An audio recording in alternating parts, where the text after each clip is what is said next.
A lot of times at these things, people make opening statements. I will not be doing that. So please ask away. JJ, as the senior member of the Duke contingency, how do you think that helps in bringing along some of these young guys, having that connection to those guys and being able to kind of communicate with them? Yeah, I mean, we always talk about the brotherhood, and it's actually a very real thing. I've known Brandon since his second week at Duke. We all sort of have had a relationship. If you go back, I guess it's now like almost 40 years since Coach has been there. I have a relationship with, I would probably say 95% of the guys that played there. That's how this program operates. So obviously I'll look out for those four guys. They'll look out for me. Trajan's looking out for me. Yeah, but again, I would also add that, I'm not just here for the Duke guys. Obviously, I'm here for everybody on the team. What brought you to New Orleans? There was other places that wanted that space in that shooter. What was the Pelicans and JJ Redick? Well, I talked about this on my podcast. If you guys listen to it, it's the JJ Redick podcast on the Ringer Network. Look, as all these different events unfolded in the spring, and as we got closer to free agency, a couple things happened. Number one, my desire to go back to Philly, what was no secret, and I realized they had a lot of things on the table, and so there was an opportunity really for another team to step in. My desire to go to another team was there, and I was open to other opportunities. And then with everything that happened here, it provided really just an incredible opportunity to try something new. And whether it was Griff or getting Trajan, getting the #1 pick in Zion, there was an excitement that was building here, and I really sensed that and felt like I could make a huge impact here, both on the court and off the court. Just being around the guys, seeing them scrimmaging in the past few weeks, I guess, what's really stood out to you about this team? I don't buy into anything until there's real referees and real cameras, and I don't pick up basketball couldn't tell you. So that being said, and as a Duke guy and an NBA veteran, what do you make of the charismatic phenomenon that Zion seems to be, and the preoccupation that some people have with him, and now being on the team with that guy and probably having a relationship with him fostering his development? Mm-hmm. Well, again, I'm not really hip to everything that goes on in high school basketball, but this is a guy that's had a following since he's been 14 or 15 years old, and he's really maybe arguably one of the first guys in this new generation of high school players that have had this level of exposure because of social media at his age. And I think he's just a beautiful human. I mean, he's an incredible person, and he's handled it so well. And there's an incredible amount of hype and just excitement around what he's going to do here and what he's going to do in the NBA. And it's all of our responsibility to sort of help him manage that. And there's going to be expectations and whatever, but it's our job to just help him.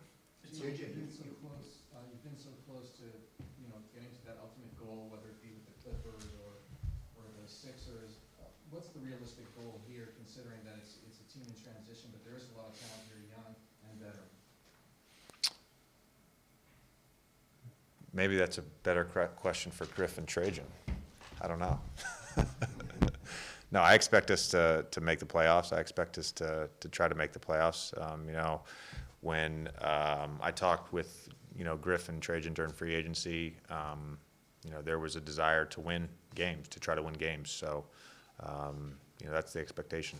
What's your relationship like with Jrue Holiday, and is he part side defender, and what's it been like seeing him in the building for 2 weeks and actually working alongside him? Yeah, again, I should point out, I've probably been down here a total of like 6 days in the last month, so, you know, or 6 weeks. So I've been kind of in and out of town. I came down three separate times. So, you know, I haven't like played with Jrue yet. I don't play pickup. So in terms of the relationship, you know, Jrue and I spoke before free agency, and both expressed a desire to play together. I think he's one of the elite two-way players in the NBA. You know, I think in my mind he's a star.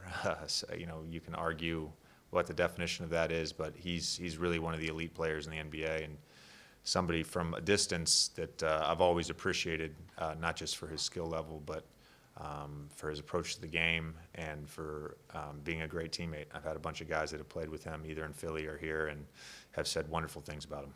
JJ, you're a two-time captain, Coach K. The wins are a big part of that, but I mean, what kind of puts him above and beyond and makes him so special? What makes Coach K special? I mean, the relationship you have. Right. I've always said Coach K's greatest strength is his adaptability, and by that I mean his ability to maximize the talents of each individual team. You know, there's no system at Duke. There's a system of just maximizing people and maximizing talent, and he adjusts year to year. He coaches every team a little differently. As we've seen, he's adjusted to the landscape of college basketball, where once he didn't really recruit the one and done guys, and now he's I think he's got another top 5 recruiting class coming up this year. I mean, he's done an amazing job of just figuring out what's best for Duke and what's best for winning games. What are some of the things you're looking forward to about New Orleans culture to experience? Obviously the food. I mean, that's no secret. Very excited about that. You know, I in any place that I've ever played or ever lived, I've always really dove in to the local culture and the local geography. You know, I've really not spent a ton of time in my 13 years in the NBA outside of New Orleans proper, and so getting outside a little bit and exploring, taking my kids to museums. I'm looking forward to Audubon Park, swamp tours. I had to explain to my 5-year-old yesterday that you can go and see crocodiles. And so I had to show him pictures and videos of crocodiles. So far he seems open to the idea of doing one of those tours. But just we're going to be, my wife and I and my boys. We came down for good yesterday, and we're all in. 2 more questions. Pelicans are going to be on national television, I guess 30 times minimum here, and you're also going to be on NBA Euro television, prime time over there, minimum 4 times. I think that's the way. But can you talk about how important that is, not just the 30 here, but the 4 and possible more in Europe, and what it means to your brand, the team brand, and the franchise and the league? Yeah, I think it's amazing for this organization. Obviously, it probably has a lot to do with Zion being here and all the things that Griff and Trajan have done this summer in building this team. But this is a very exciting time to be in New Orleans and to be a Pelican, and that number obviously speaks to that. And I've been very fortunate to be in the right place at the right time for most of my career, and this definitely feels like that as well. 14 consecutive years in the playoffs. 13. Let's not get carried away. Let's not. How big is it to you to make it 14? Well, if you had asked me this question 2 years ago, when it was like 11 in my first 11 years, I would have said, whatever. It's not a big deal. My first real conversation with Zion was a couple weeks ago, and we got to chat for 20 minutes or so after one of the workouts. And the last thing I said to him, I said, "Look, man, don't f this up for me." So he got it. He got it. Yeah, so I put a little extra pressure on him. All right, thanks, guys.